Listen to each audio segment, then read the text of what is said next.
Good evening. It's a pleasure for us to be here to continue a conversation we started last week, isn't it? I don't know how many of you were here when we started talking last week about starting over, right? So, how many of you were here about this subject, right? Well, most of you weren't. And in short, right? Hello, starting over in the face of so many situations in our lives, sometimes of losses, sometimes of dreams that were frustrated, sometimes of relationships, so many things like jobs that we lost, so many things that we dreamed of and that didn't come true. It's possible, like the image of the disciples when Jesus is killed and they are desolate, disoriented, confusing the sea. Right? So, sometimes the image that we are also desolate, disoriented, don't know which way to go and Jesus appears in the morning, right? And when Jesus arrives, everything changes and he always whispers in our ear that it is possible to start over. So, I told you last week that we need blessed words, right? Words that are spoken to us, so that we can have the courage, the challenge to speak. I can start over, I don't need to sit around like a victim of my story, but I can write a new chapter, I can start over, because Jesus gives us the guarantee of his presence with us.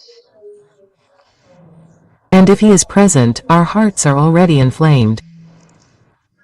So, we saw that we need hope and trust. These are two words that we need to take the courage to set foot on the road again and understand that life is calling us now. Life is not calling you tomorrow, it is for today. So, when life calls out to you, answer, present. I am present at this moment when life is calling me. Because we can't go around dragging hope around in that tiredness, you know? Say, I'm tired of waiting. No way, we have to be renewed every day in the certainty of a presence that accompanies us. So, in trust and hope, we saw that the trust and hope of the Christian has a name, which is Jesus. That is our hope, isn't it?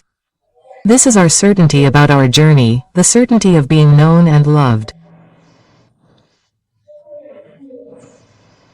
But in addition to these two words that we talked about a lot last week, we have three more words that we need on the path so that we can get back on track. So, the third word that we need is reconciliation. St. Paul says, "In the name of Jesus, I ask you, be reconciled with God, be reconciled with yourselves and with each other."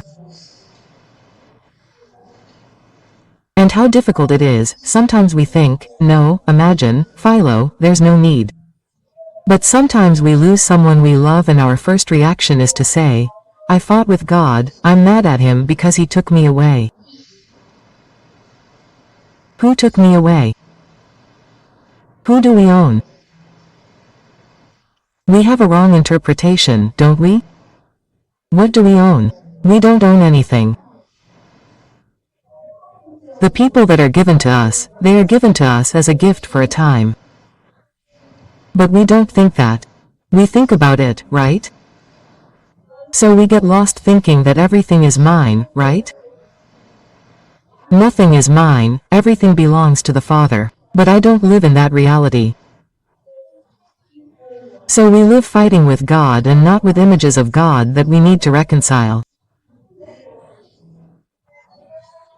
We think that God is the judge, that God is the one I can negotiate with.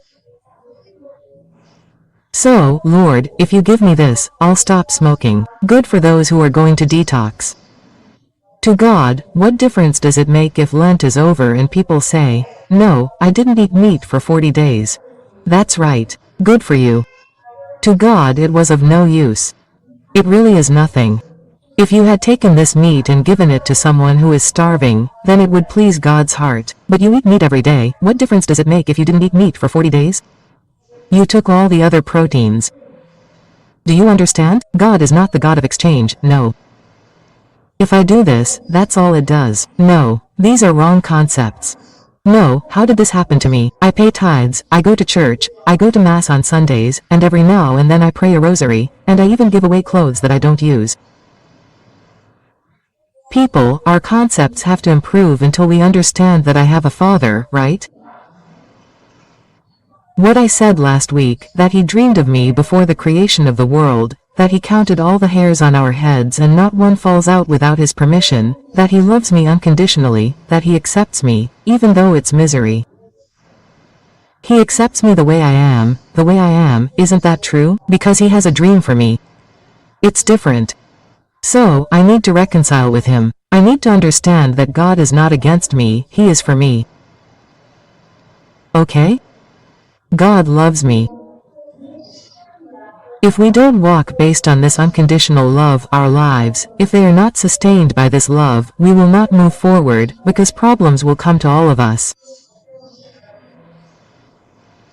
What sustains me is the certainty that my life is not a coincidence, it has a purpose. That life is blessed. Even though I'm going through a difficult time right now, I'm not alone, I'm accompanied. It's this certainty, this faith that has to leave our hearts nourished, fed with the courage to start the morning. So I need to reconcile with myself. And sometimes I say, no, but you were one, how do you go down and make a mistake like that? But how did you fall into this? No, you are a failure. No, you will not be able to do it. You are unhappy. Nothing will work out. I had already warned you that it would not work out. This is us with ourselves. There are so many voices with us that destroy us, that humiliate us, that put us down, that give us the courage to get up. It is not easy to accept that we are fragile. It is not easy to accept that we are finite. It is not easy for us to have a sense of omnipotence. The one who gets sick is the other, the one who dies is the other, the one who dies is the unwary, not me, nothing happens, I am cool. No, we are all vulnerable. We all depend on each other. We will all live finitude. We all walk alone sometimes. So, we need to understand that we are like this. I am not the image I would like to be. Sometimes I have to embrace what I don't welcome in myself, without a mask. Okay. There's no point in hiding it, having an appearance that is rotten behind the appearance. So, it's better to accept who we are and know that we depend on Him for everything. Reconcile with God, reconcile with yourself, reconcile with your brother. And this is so interesting that it's in a passage from the Bible in Mark 1. Remember when Jesus enters, He enters a synagogue on the Sabbath in Capernaum. When He enters, He was there. The group was praying and the person who was there was praying. Why did He go to the synagogue? He went there because He prayed. And when He entered, a man possessed by an impure spirit shouted, "What do you want with us, Jesus of Nazareth? You have come to ruin us. I know that you are the saint of God." Sometimes we think like this, but will Jesus care about my daily life? He will be interested. So what do you want to do in my life, Jesus? He is interested, yes, in ours, in our nothingness, in our routine there. It is so small, so miserable, we live such a mediocre life. And He is interested, He walks with us, He says, let's see when this person realizes that the path is with Him. The day we realize, that is extraordinary. But when we do not realize, He has an impressive patience. When will we understand that the center of the Christian, the center of our religion is not in guilt, but in a love that came to seek those who were lost? If you have never felt lost, like that shepherd who went after you on those wrong paths, put you on his shoulder and carried you. It is a love without measure, without measure. God has love without measure. Look at the cross.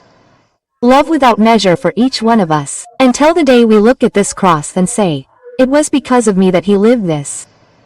It was for me that He died. This sentence has an impact of great conversion. When you are able to look at the cross and say, It was because of me that he did this. It was out of love for me, because he loves my life that will be eternal. Quote.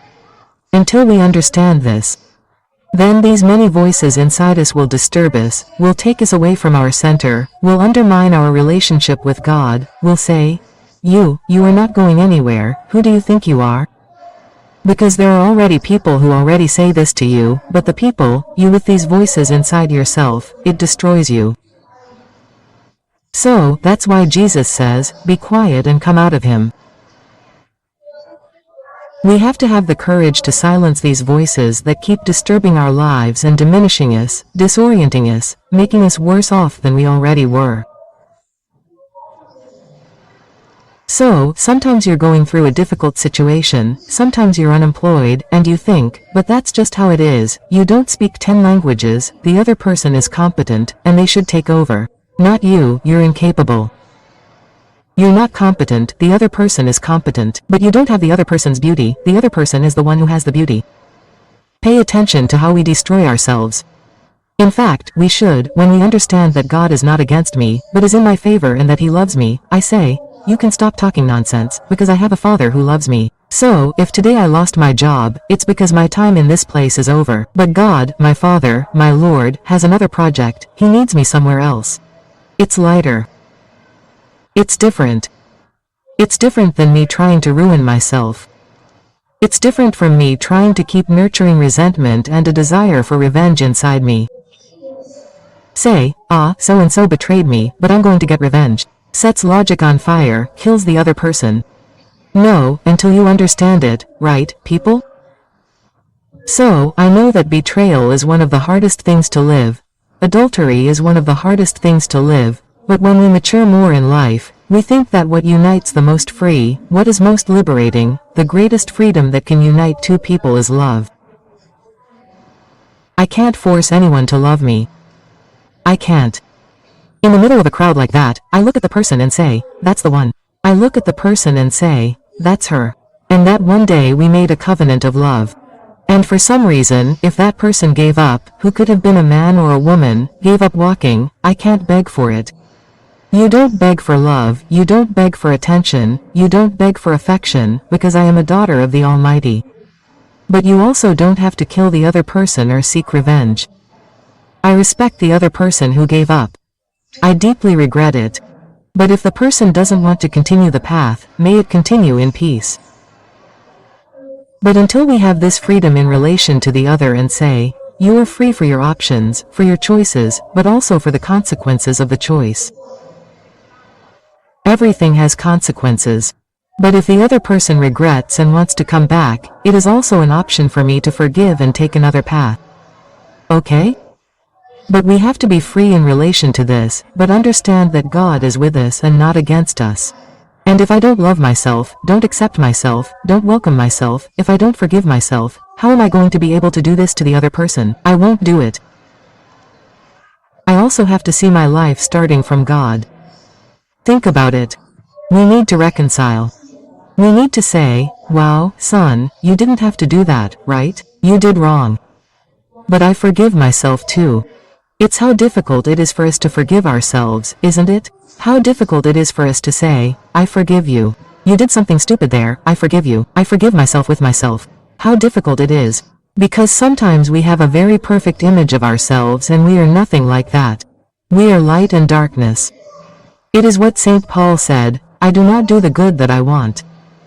I do the evil that I do not want. Because within us there is an ambivalence, there is good and bad that coexist with us. That is why we need to work on this within ourselves, so that we can be transformed, which is the last, the fourth word, which is when I accept this God who enlightens me, who shows me. And Jesus says this in such a beautiful way in that teaching book, and he says, how can I recognize that a word you are hearing belongs to me or not?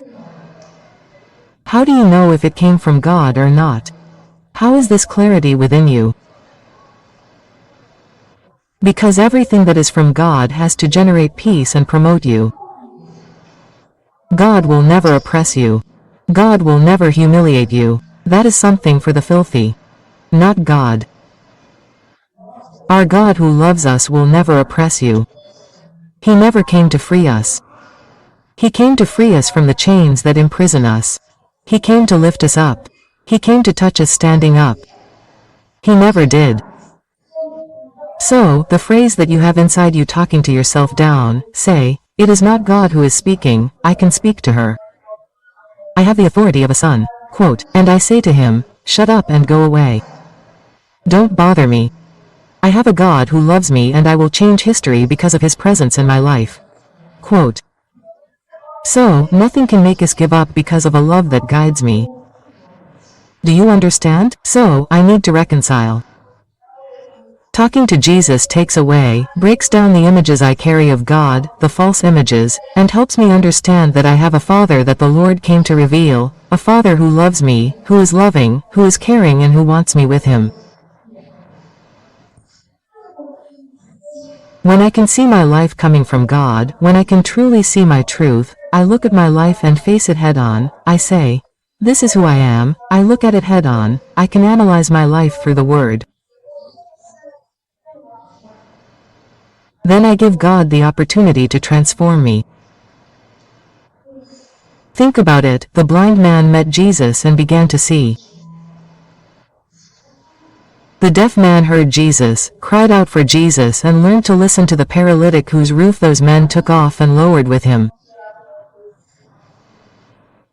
He walked to the water when he met Jesus.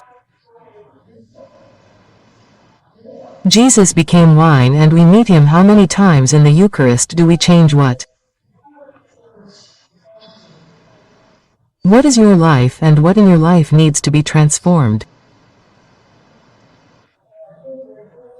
Because sometimes our routine is something spectacular that organizes us, but it becomes a disease when it injects me and I say, we've always done it this way, I don't need to change our life, our path.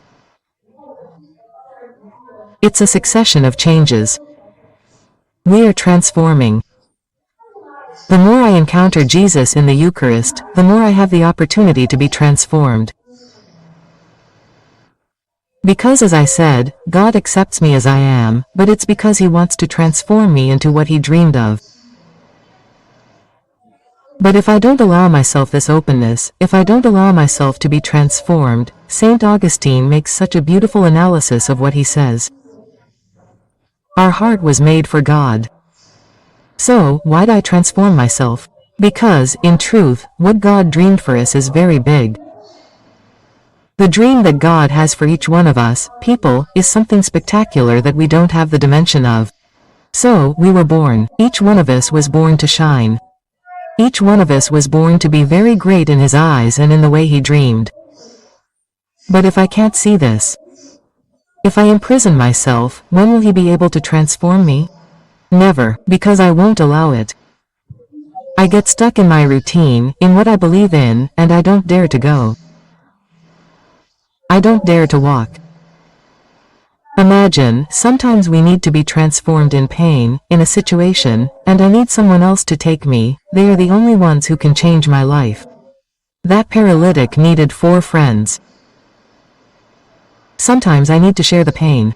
Sometimes you need to talk about the pain. Sometimes you need to tell someone that you are in an abusive relationship, that the other person abuses you, that the other person mistreats you, humiliates you and treats you like nothing. And why do you stay? Because you don't realize that you are a child of the King. And if we are children of the Almighty, we cannot be treated less than a princess or a prince. No one can treat another person and sweep them under the rug and say, you are incapable or you are this or that. And we remain like this. Why? Because we do not believe in this love. Why are we not transformed? Why is it that if the water reaches Jesus it turns into wine? Why do we enter the church, take communion and leave the same? Why do we not believe that we have received the living Jesus? Jesus says that this is one of the greatest sufferings of his life. It is the time of the Eucharist, because he arrives full of things to pour out on us. And our hard, unbelieving hearts think they are receiving a piece of bread. If any of you have Catherine Emmerich's book, you have heard of Catherine Emmerich, a great mystic of the church who lived with the Eucharist and who revealed, she wrote several books, right, while she went into ecstasy, she took communion and went into ecstasy. And one of them is about the Lamb, about the Passion of Jesus. That's what Mel Gibson made that movie about. It's all based on the book, Her. If you read the book, it's everything Mel Gibson put in. So, at the moment Jesus finishes, institutes the Eucharist, you see Catherine's description in Merrick, at that supper, when the heavens open and how all the angels prostrate themselves when he becomes in each crumb of bread, in each drop of wine, the blood and the body of Jesus. And we receive, we get in line, we realize where we are. It's supposed to be anything to be healed, it's for us to be transformed. It's supposed to be us talking to him. Jesus transforms that. So, don't hide from him what in your life needs to be changed. Don't mask it. Don't come to him full of mask, full of makeup. It shows its nakedness, it shows its misery, it shows its fragility and says, I am this, but I don't want to be this. I am your daughter. Transform me. Don't allow me, Jesus, to lock myself in a room and see the world only through a small keyhole and think that's all. No, Lord. Help me open the door to discover a new world that you made for me. Help me discover a horizon. Help me discover that I can dream and fly, because I am yours. Help me not to be afraid of being transformed. Help me understand that if I walked this way until now, it's because I didn't have a full conscience. But now that I'm aware of a God who loves me, that I have a Father who loves me. And one of the things that moves me the most is knowing that He's waiting for each one of us. He's waiting for me.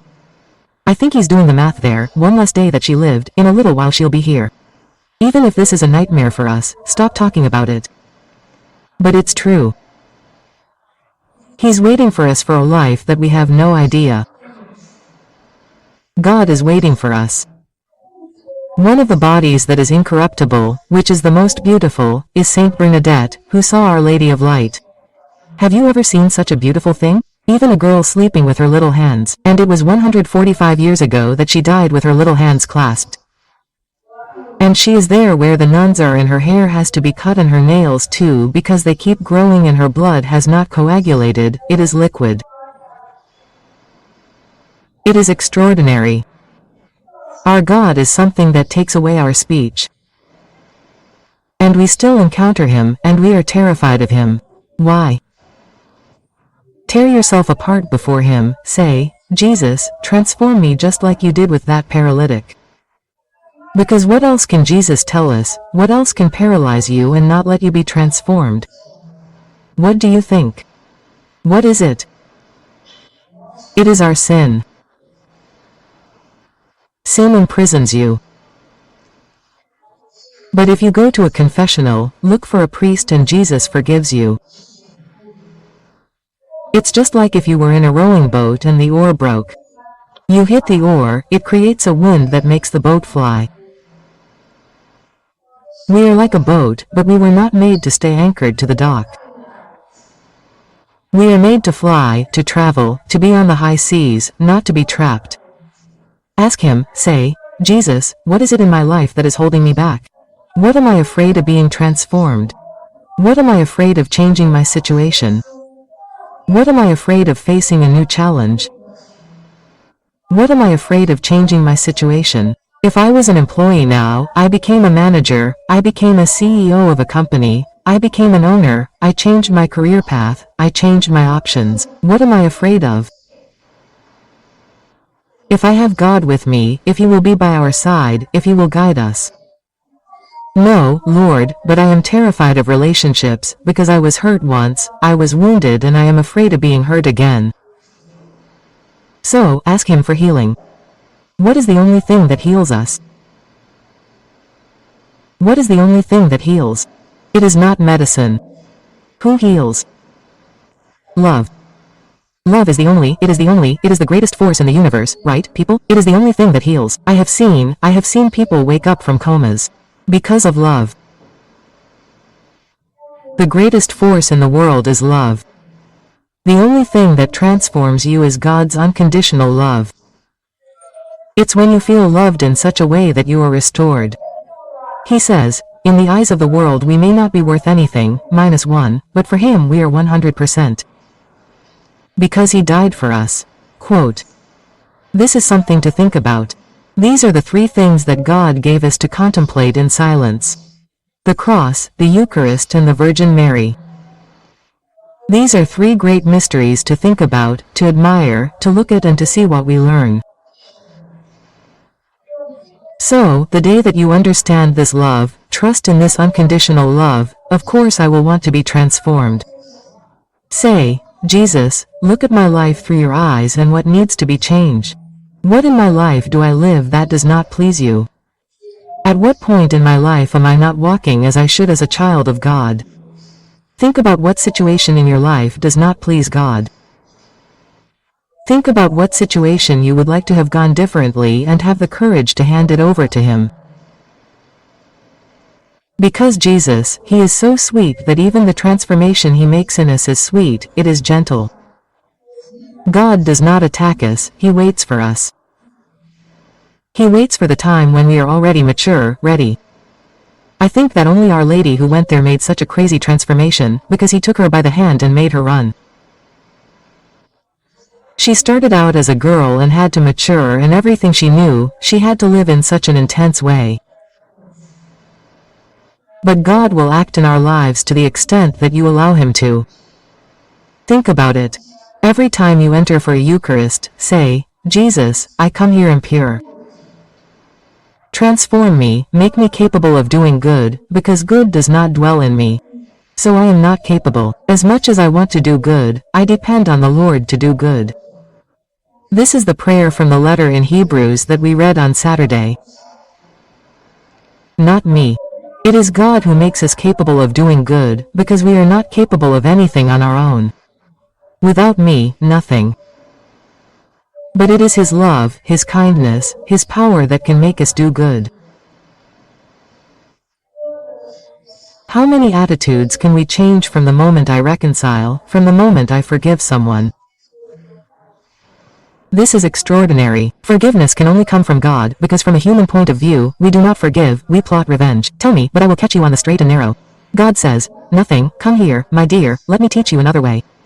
But it is He who transforms, it is He who makes me see my life from a different perspective. And then all this is so interesting, because as I become aware of who I am, that I am a beloved son, and that I am living a difficult situation, I discover that I can change my story and walk differently. The last word is restlessness. Why are human beings restless? Because we have a process of transformation. So, it is beautiful when you read in John chapter 1, when Jesus asks a question, right? Because you can imagine, John's disciples were with him, John the Baptist, Jesus passes by, he says, "Behold the Lamb of God." And then the Bible says that Jesus was passing by and saw that there were two people with him. One was Andrew and the other was the disciple who had no name. Who was the other disciple who had no name? You or me, right? Who goes after him? And the first thing Jesus says, the first question, Jesus asked 217 questions in the Bible. And the first one He asks is that you seek. This is a word for you today. What are you seeking when you come here? What do you look for when you go to pray? What are you looking for? What is the worst thing that can happen in your life? Talk about becoming poor, son. Losing your job. What is the worst thing that can happen in your life? It is losing your desire for God. It is losing your desire to walk, to have a passion, to live a life with meaning. You know when we get comfortable with that and drag ourselves along and the person says to you, "What's wrong with you?" You say, "Oh, nothing." Are you sad? No. What happened? Quote, "Nothing." What do you want? Nothing. Mercy. That is slacking. It is that person who does not want anything. That life, I mean, like watered down water. That thing that has no salt or sugar, that boring, boring thing. For the love of God, life has to have passion. If the gospel does not make you passionate, does not turn you on, that is why the most disturbing book that exists is called the gospel. It is the Bible, because Jesus is always questioning you, he is always asking a question, what are you looking for?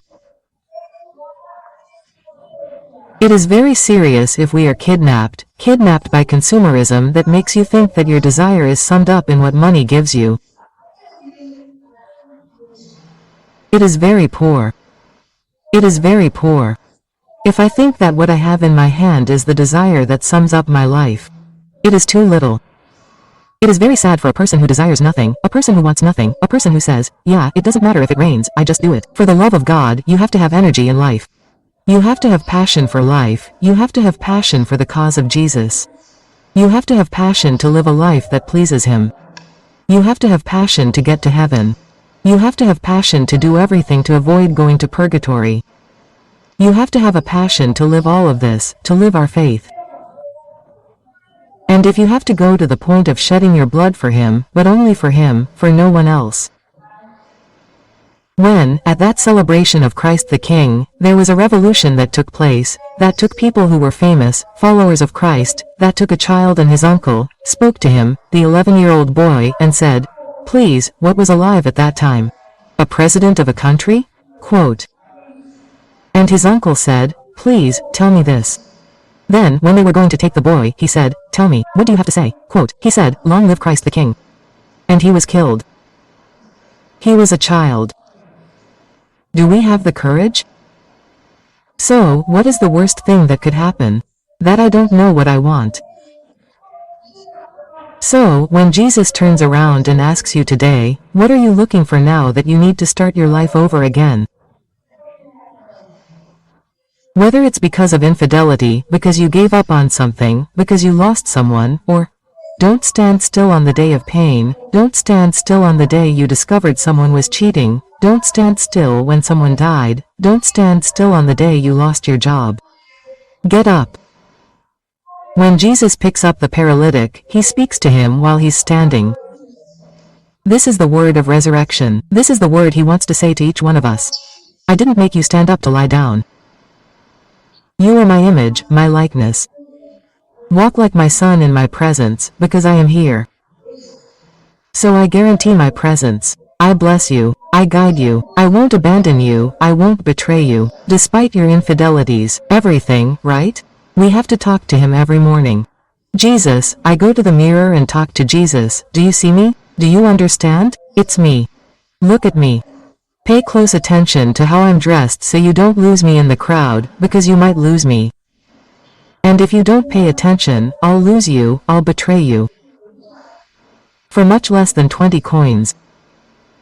I'll betray you, easy. If you don't stay close, keep an eye on me because I'm no good. You have to talk to him about this until morning, because the world seduces you and you let Jesus talk like this. Talk to him, I'll be back in a little while, okay? It's like this. So, until we are truly aware that God's purpose in the life of each one of us is something extraordinary, that God made us for something very big that we have no idea of, that we are beloved children, dreamed of and desired. If this is not engraved in your heart, the wind that blows will knock you down. It can't. We are not knocked down because of him. He is the one who sustains us. It is this absolute certainty that will keep you on the path. Then I can start over when Jesus whispers in your ear. The story is not over. Remember the folded linens? When Mary Magdalene arrives at the tomb and Jesus is not there. The tomb is empty. This is extraordinary. The tomb is empty because the story is not over. There is much to come. That is why Mary Magdalene did not find an inhabited tomb. It was as if Jesus had left everything folded and said, I will return to the story in a little while. It is not over. This is what must keep us going because he can arrive at any time. This is what must keep my life vigilant, attentive to the presence of a God that I walk with. What Zechariah said, may I walk in your most holy presence in holiness and justice every moment of my life, knowing that I am with him, watched over by him, loved by him and returning to his house, that I came from love and return to love. This awareness must permeate our lives, Otherwise the problems of each day will destroy us. But it is necessary, it is important that we understand that each morning I begin again. Every day we have problems, okay? All of them. There is no life without conflict, there is no life without crisis, there is none. But I can transform life without crisis, that life, you know? That stagnant water, that doesn't motivate anyone, that doesn't make anyone grow, that doesn't make anyone wake up to a challenge and speak, but because of it I win. Understand? We have to have the courage to face the world because of it. This life without desire, citeronia of the soul, that is a disaster that can happen in the life of a Christian. Not having passion for the Lord your God, not having passion to live things. And today, think about this phrase that you are looking for. What is the deepest desire of your soul? Speak, son. I've never thought about it. I'm glad you're thinking about it today. What are you looking for? Who are you? Stop and think. Don't define yourself by your profession, but define yourself when you have nothing. Even if you have nothing naked, not in your clothes, in your soul. Understand this. Who am I? What is this mystery of my life? What a mystery this is of a God who loves me, who invited me into existence, who gave me so many people with so many talents, who put me here so I could walk with them, but one day return home. But I won't take anything he gave me here, will I? I leave everything here, but what will he take with him? What will I take with me? What is the only thing I can take to Jesus? Only the love I have experienced. Nothing else, nothing else. Because we have to ask him, give me the grace to love you more. Have you ever asked him for that? Jesus, give me the grace to love you more. I want to love you more. Help me to love you. Help me. I want to live an adventure with the Lord, like the disciples did. I want to be a fisher of men. I want to live a life that has meaning. I want to grow old, to be consumed, knowing that it is for you. I want to. When he asked the disciples what to do, he said, come and see. Do we have the courage to? Come and see. Walk with me, walk in my presence. We cannot remain paralyzed. Let's ask Jesus today to free us. Sometimes on a day of pain, of news that paralyzes me, of a fear that I have. Say, Jesus, with every obstacle, the transformation is my fears. It's my paralysis. Take me out of paralysis. As if I took that paralytic who was in bed and made him walk. Do this to me. Set my life in motion. Make the Spirit make my life in motion. That when Bernadette went through she was evaluated by a team from Rome, right, the Vatican, sent a team of men and cardinals to be able to evaluate them. Isabel to see if she wasn't lying, if she wasn't imagining it. And then one of them at the end he asked her, how did you know you had to go to the grotto? She said, I don't have the words to decide, to explain. But then she said, I don't know how to explain it properly. Then she explained, I think I know how to explain it, it's the wind. The wind that carried me. Who is the wind? It's the Holy Spirit of God. Our life has to be in movement. The Christian life cannot be still, it cannot be dead, it cannot be stagnant water like a dead sea, otherwise you see that there are no fish that don't generate life. Our life has to generate life. Our life has a purpose. We have to remember that our life was made for something much greater. So it's not a betrayal that brings me down, it's not an infidelity that destroys me, it's not unemployment that destroys me, it's not because I'm broke financially that destroys me. That's not what destroys me. My life has a greater purpose. You have to know that. What is that purpose? You will discover it before him, with him, before his word. In every Eucharist you have, talk to him. Do in my life what the Lord once dreamed of. Help me to be your dream of love. Help me. I want to love more. I want to live more. Yours is the truth. Let's ask Our Lady to help us to abandon ourselves in God's hands, to abandon ourselves to live according to His will. And so, to conclude, I want to end with the words of Isaiah, which are in Isaiah chapter 35. Because sometimes we come here so downcast, and sometimes, when we go through a very difficult situation in life and we sometimes don't want to start over, we want to give up. We talk because the worst thing that can happen in our lives is not when no one is waiting for you anymore, when you're going to get home, but when you don't expect anything from life anymore, thinking that the music is over, that the games are over, and you wait like this, with anguish, for the end that never comes.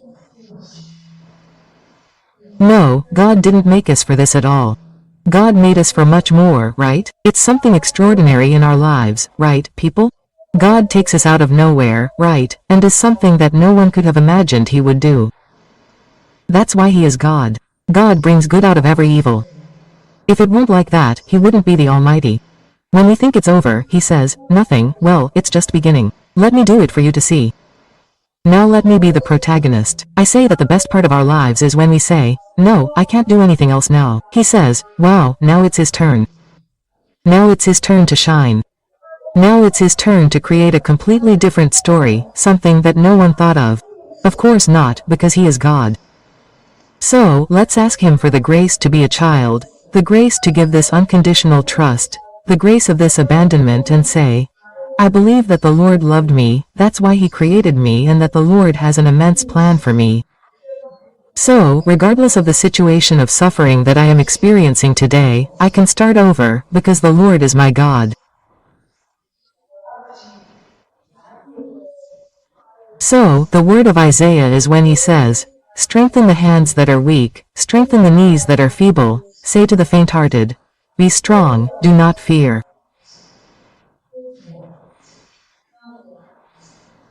This is your God, quote. And he says, he wants to tell us that our yoke is over. God has come to set us free. Do not be afraid to live this unconditional trust in God. Wherever you are, God's hand is not short to help you. And we want to end with the same song as last week. There is no darker night, none, that can prevent a new day from dawning. Be courageous, stand up so that you can walk in truth before the one who created us.